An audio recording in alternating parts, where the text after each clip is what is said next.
Seahawks fans, hold on tight, because what's going down in Seattle right now is giving us chills. There's a new face in the building who arrived under the radar and is already turning heads in the locker room. A beast on the D-line just showed up and completely shifted the energy in practice. And to top it off, there's a potential blockbuster trade brewing that could totally reshape our defense. So stick with me till the end, because this could be the turning point of the season. And hey, if you bleed blue and green like we do, don't forget, smash that like button, subscribe to the channel, and hit the bell so you don't miss a thing. Let's show the world what the 12s are all about. Alright 12s, let's talk about the guy stealing the spotlight.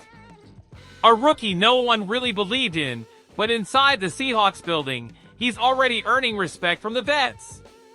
We're talking about Ricky White, the wide receiver out of UNLV, picked way at the end of the draft, 7th round, compensatory pick, and even so, he's already standing out.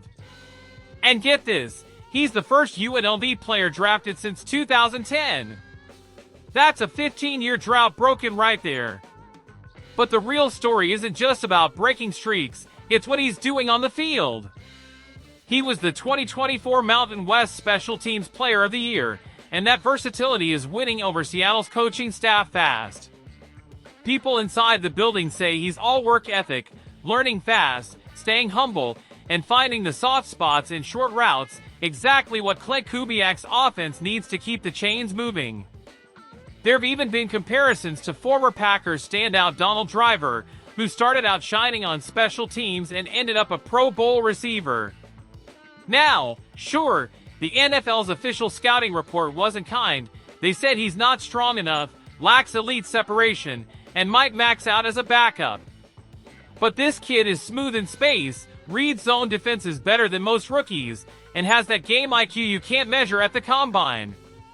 He might start off as a returner or WR3, but if he keeps grinding like this, nobody's gonna care he was a 7th round pick.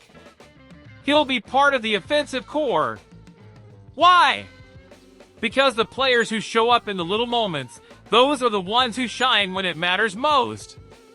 And Seattle saw that in him from day one. Now let's shift to a name that comes in with a stacked resume, instant impact, and the kind of presence that changes a room. We're talking about DeMarcus Lawrence, the defensive line monster who spent 11 years wrecking quarterbacks in Dallas and is now rocking the blue, green, and gray here in Seattle. When he signed a 3-year, $40 million deal, some folks thought it was just a name move. But anyone who really knows football knows Lawrence still has plenty of gas in the tank.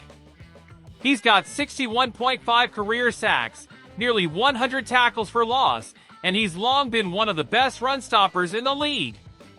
But it's more than just numbers, he brings culture. Even in open practices with no pads, he's coaching up the young guys, setting the tone, taking ownership. Leonard Williams said he practices like a rookie, even though he's headed into his 12th season. Julian Love said he sets the standard. And DC Aiden Durd, who worked with him in Dallas, said he plays first, second, and third down with the same fire. That's leadership. That's the DNA of a dominant defense. And it's exactly the kind of energy Mike Macdonald wants to instill. Seattle's defense was top 5 in the second half of last season. Now, with Lawrence leading that front, the ceiling just got even higher. He doesn't need to yell, he leads with action. And that's how good defenses become elite. And if you thought those two stories were big, wait for this one. The Seahawks have their eyes on another major piece for the D-line. And what's bubbling behind the scenes is too hot to ignore. There's a real shot that Seattle could make a trade, and not just for anybody. We're talking about Trey Hendrickson, or maybe even Bengals rookie Shamar Stewart, who hasn't even signed his contract yet. Let's break it down! Hendrickson has been one of the NFL's top pass rushers the past few years, 17.5 sacks in back-to-back seasons. But the Bengals are in contract chaos. They haven't locked down Jamar Chase or T. Higgins, and Hendrickson doesn't have any long-term security either. Meanwhile, Seattle's sitting on $36 million in cap space. Everything's lining up. Now, if they want to build for the future, Shemar Stewart could be the move. He's a top 20 pick out of Texas A&M, but he's still unsigned because of a contract clause. Since he wants to cut guaranteed money if he gets suspended, even for a minor in-game penalty. Stewart and his agent aren't buying it. That's where Seattle could slide in. Even though the Hawks added a similar clause in Gray Zabel's deal, there's no official word. So maybe since he's bluffing, or just flat wrong. And if the standoff drags on, his price could drop. A package including Boymaith and a 2026 pick might be enough. It's a gamble, sure.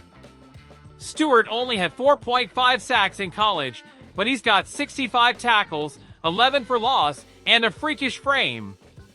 With coaching from McDonald and Durd, this raw prospect could turn into a nightmare for opposing QBs. Now here's why this whole defensive movement matters so much. It's not just about adding talent, it's about how this defense has become the engine of the team. The offense will grow under Clint Kubiak, no doubt about that. But the real success of this team will ride on what the defense does week in and week out. That's why McDonald was hired. And that's why, even without loading up on defensive guys in the draft, the front office went all in to bring in a tone setter like DeMarcus Lawrence and invested big in Nick Emenwari, the 50th overall pick. This dude can line up anywhere, safety, hybrid linebacker, nickel, and he plays with both brains and brawn. While Riley Mills is a solid rotational bet, Emenwari is the kind of player who can take over a game. But what's still missing? That elite pass rusher on the opposite side. And if it's not Hendrickson or Stewart, the Seahawks are still hunting. The window is open. The cap is healthy. And the moment is now. If this team wants to punch its ticket back to the playoffs and go toe-to-toe with the NFC's elite Eagles, Cowboys, Niners, this defense has to be not just top 5, it has to be the best in the league. It's gotta be dominant. Bottom line 12s, there's a lot brewing in Seattle. A WR no one expected is turning heads, a seasoned vet is setting the tone, and a possible trade could push our defense over the edge. It's that perfect blend of youth, experience, and football IQ. Mike McDonald is building his team, piece by piece. And if these bets pay off, the Seahawks might fly higher than anyone's predicting. But now I want to hear from you. Do you think Ricky White could be that surprise breakout in the NFL? Is DeMarcus Lawrence the leader our defense has been waiting for? Or would a new pass rusher be the real game changer for this squad? Drop your takes in the comments. And if you want to stay locked in on everything happening with our Seahawks, you know what to do. Smash that like button, hit subscribe, and turn on notifications so you never miss a beat. Let's keep this Blue Nation strong and loud. Go Hawks!